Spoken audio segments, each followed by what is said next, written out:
You know, talking about fate, sometimes things happen in life and you know that those things change your fate. For instance, graduating high school. You know that that changes your fate. Graduating college changes your fate. Having children definitely changes your fate. Getting married sometimes changes your fate 3, 4, 5 times, depending on who you are. But I want to tell a story about me and my uncle when our paths crossed and how it changed my fate. Now, as a kid, you know, growing up in Arkansas, lots of kids got to go to places on vacation. You know, you'd take that summer trip and you go to like Silver Dollar City, you go to Six Flags, maybe Disney World. Every year, we got to go on an exciting vacation to Greasy Creek, Kentucky.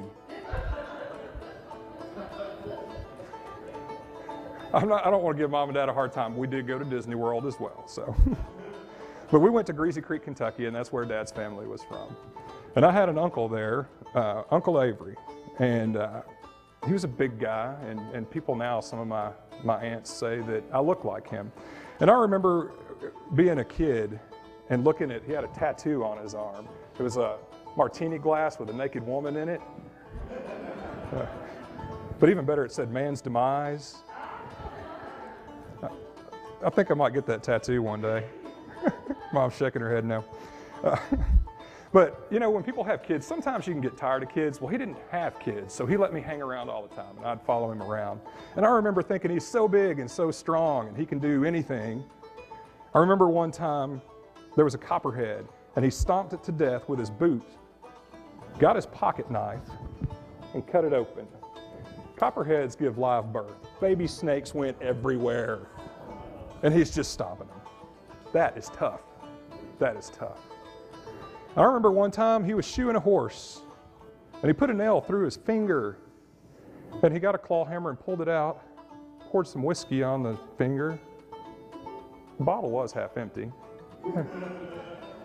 Might have had something to do with it. Kept on shoeing that horse. I remember as a kid, he would give me piggyback rides. And see, you all think you know what a piggyback ride is, but he would literally put me on the back of a pig. He thought that was funny.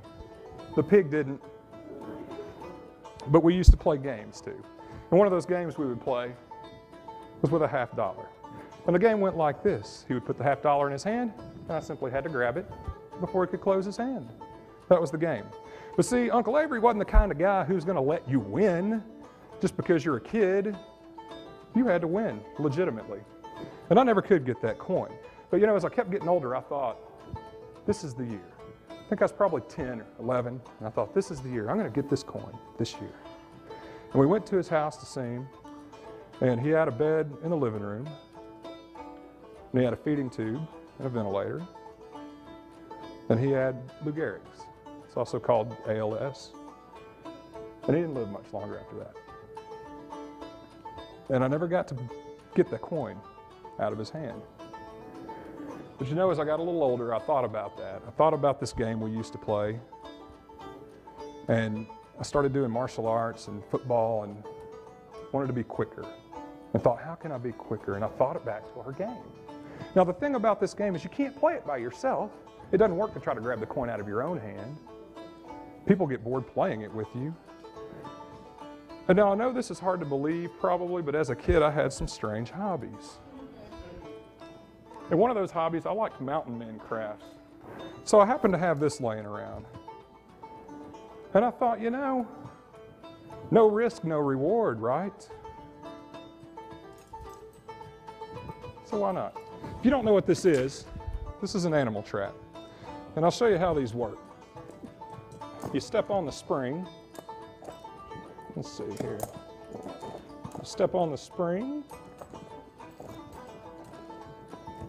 Your trigger goes here, and you very carefully move it.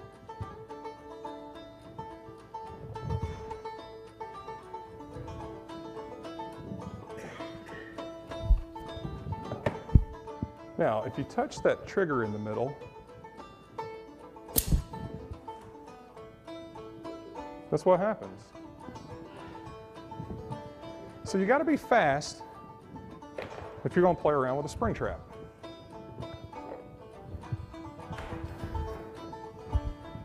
So let me set this thing again.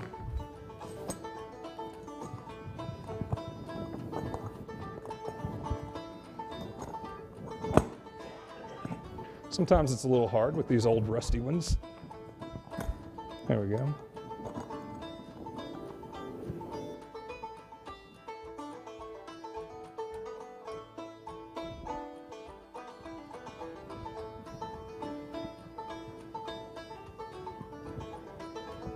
So the game.